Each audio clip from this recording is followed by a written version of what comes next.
Ticats Chalk Talk with Marshall Ferguson. Welcome to Tiger Cats Chalk Talk, everyone. I'm Marshall Ferguson for TSN 1150 and TSN1150.ca. I'm excited to bring you another season of Tiger Cats Chalk Talk, bringing you all the X's, O's, and ahs, and we talk about something that dominated the conversation in Week 1 right off the bat. And we've got a timeout on the field as an over-exuberant tailgater has made an appearance.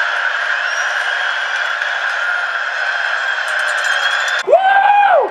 Come on! We're streaking! Come on! Come on! We're running! Come on! Woo! Woo! We're streaking! We're streaking! Woo! Woo! Come on! Okay, granted, a lot of people did talk about streaking, but that's not the streak that I had in mind. The streak I'm talking about is Jeremiah Masoli's 15 completed pass streak in the third and the fourth quarter. It was 176 yards between the two drives. It was 2 touchdowns, one to Brandon Banks, one to Chad Owens. But I want to break down how he did it, and is it sustainable? Masoli's first completion to Chad Owens was a sign of things to come. An out route. Of the 15 consecutive completions, 8 routes were quick outs, all of them coming under 5 yards. The second Masoli completion showed off his mobility and the pressure it puts on defenses. 3 times during the completion streak, Masoli escaped the pocket and extended the play. Masoli averaged around 1.9 seconds between snap and throw while inside the pocket. When he breaks the pocket, the number explodes to near 5 seconds from snap to throw. That extra 3 seconds allows receivers like Luke Tasker and Andy Fantuz to break free from defenders and pick up meaningful first downs. Completion number 3, it's a shovel pass underneath. Yeah, believe it or not, that actually does count as a completion. Completion number 4 came on the first, second, and long of the completion streak and was classic Masoli. Pump left, roll right, check down to Fantuz over the middle for a first down, 3.5 seconds from snap to throw as Masoli extended the play as he's known to do. On the 5th completion, Masoli simply took what the Argos defensive coordinator Rich Stubler gave him during the entirety of the game. Checkdowns, throws under 5 yards, and this reception to Brandon Banks was a great example of that. One of 4 Ticats receivers with a catch during the completion streak. Several of them helped by the pass protection professional himself, C.J. Gable, as he routinely stepped up. Now the next play in this sequence was the 6th play of the drive. It was a touchdown strike, 19 yards to Brandon Banks from Jeremiah Masoli, but to understand where that touchdown play came from, you have to go back to the first quarter and look at 2 plays that look nothing like an offense that's going to end up in the end zone at any point in this game. In the first quarter, Masoli ran a simple slot out, wide receiver go combination with limited success. On the play, he used this really strange pump fake that wasn't really a pump fake, but he was trying to make it look like a pump fake. Unhappy with the way that play was run, Ken Austin decided to call what on the next play? The exact same play, with similar levels of success, and again, the strange used pump fake appeared. On his way off the field, Masoli was called out by Austin. Sideline reporter Louis B. said Austin told Masoli, quote, "Quit trying to fake them out and just throw the ball." And so we arrive at the touchdown. From the 16-yard line of the Argonauts, it's a pump fake and floating it up over the top. Brandon Banks is wide open. Touchdown, Tiger Town! Look at that pump fake. It actually looks like a pump fake. The pump fake draws Owusu Ansah down towards the out route. And when you lose half a step on someone with the nickname Speedy, you give up touchdowns in the score zone. 6 completions in the book, 9 to go, but first, it's time for a Ricky Ray dance break.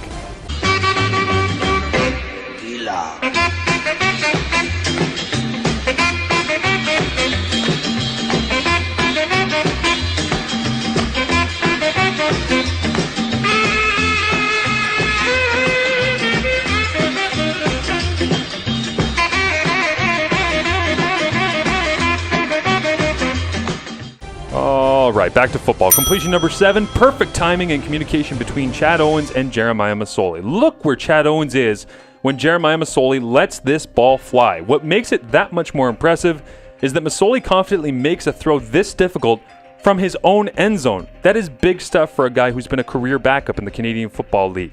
I sent the video of this play out earlier this week, and Chad Owens acknowledged the connection between himself and his quarterback. Completion number 8, a play that Kent Austin would surely like to see evaporate from Masoli's rotation of skills. Dangerously rolling to his left and throwing the ball in a tight window while jumping back to his right, all for a gain of around 4 or 5. The upside on this play is the ability Masoli has to extend plays. On this play, he went 7.16 seconds from snap to throw. With better judgment used, that could be a valuable asset moving forward for the Tiger Cats. And now we welcome you to the Jeremiah Masoli actually knowing how to be patient and accurate portion of this video. This is the game changer in Masoli's playing style since he joined the Tiger Cats. He has worked hand in hand with Kent Austin to go beyond understanding the play structure. Now he understands, or at least it seems, the philosophy, the style of play this team needs him to embrace in order to move the ball and be effective. What made this drive and the completion streak so special, these 6 out routes and hooks where Masoli calmly got the ball out of his hand quickly. Maybe if I chew my gum harder, stop completing passes. Nope. Another quick out to Luke Tasker, this time from a quads formation with 4 receivers on one side, while a lone receiver remains on the short side of the field. Then the streaker came! Streakers, I should say. At least it gave Masoli and Austin time to talk things over. Hey look, the Box J boys made it to BMO. A little bit shocking they weren't actually the streakers. Or were they? Being in 2 places at once, I wouldn't put it past the Box J boys. This is where a TV director gets scared and asks for a wide shot so nobody sees Matt Black of the Toronto Argonauts jack up streaker number 2. Seriously though, why do people streak? Oh yeah, because people like this find it entertaining. Kick all of them out. Also, cool shirts, guys. Alright, back to the Masoli show. Out number 5 in a row to Chad Owens for 6 yards. A quick hook to Fantuz for the first down. And we are ready for the dagger of week 1. To properly appreciate the connection between Jeremiah Masoli and Chad Owens, just like the Brandon Banks touchdown that came out of a failed play earlier in the game, you have to go all the way back to the first quarter and see a play where Chad Owens laid out for a ball, long bomb, up over the top as he beat 2 Argos defenders behind coverage, but was unable to haul it in because him and Masoli were just not on the same page. Chad let Jeremiah know about it as he came off to the bench. So for the 15th and final completion of this perfect 2 drives, and they were perfect by Jeremiah Masoli, Chad decided to turn Isaiah Green into a knot on a corner post route against perfect coverage. What happened on the final play of this 15 consecutive passes by Jeremiah Masoli was a mixture of great play calling, the right defense to go against, and also just magical playmaking by a couple of real special players. Here's how it broke down. Terrence Tolliver on the outside runs a short route to the outside just to keep his cornerback down. This cornerback is responsible for this quarter of the field. It's called quarters defense. They're each responsible for 1/4 of the field. Jermaine Gabriel, responsible for this quarter of the field.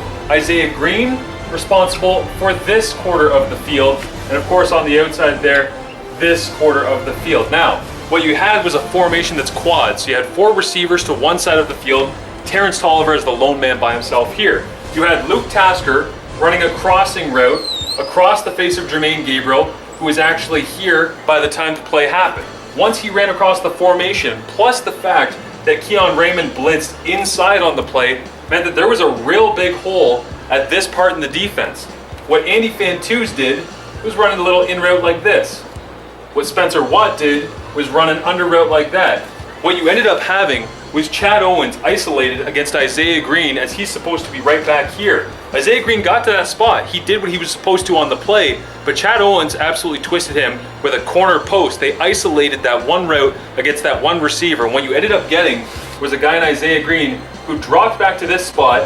Chad Owens straightened up, leaned on into the outside, snapped back to the middle of the field. And you're wondering, why was he so open? Well, that's because you had a blitzing Sam linebacker inside. You had Luke Tasker holding the backside defender right here, and that means that you were one-on-one because Aaron Berry chased these under routes from Spencer Watt and Andy Fantuz. Now on the backside of the play, Chad Owens got the hips faced the wrong way for Isaiah Green, and it ends up in a perfectly thrown ball over the top of the defense through the uprights for a Tiger Cats dagger. And the finish for Chad Owens, it simply could not be any better for the former Argonaut, now Tiger Cat. An exciting moment for him as he scores his first touchdown in the regular season against his old team. Thank you as always for watching Tiger Cats Chalk Talk. If you love Tiger Cats Chalk Talk, tell a friend, smash that retweet button, give it a share, or message me with your ideas on Twitter at TSN_Marsh as to what you would like to see broken down after week 2 of the CFL season against the BC Lions as the Tiger Cats will fire it up on Canada Day in the home opener. How does it get any better than that? 5:30 p.m. is the pregame show. 7 p.m. is the kickoff. I've got the call on TSN 1150 Hamilton with Coach John Salavantis taking care of the color. As always, have a great Canada Day, everyone. We'll see you down at Tim Hortons Field.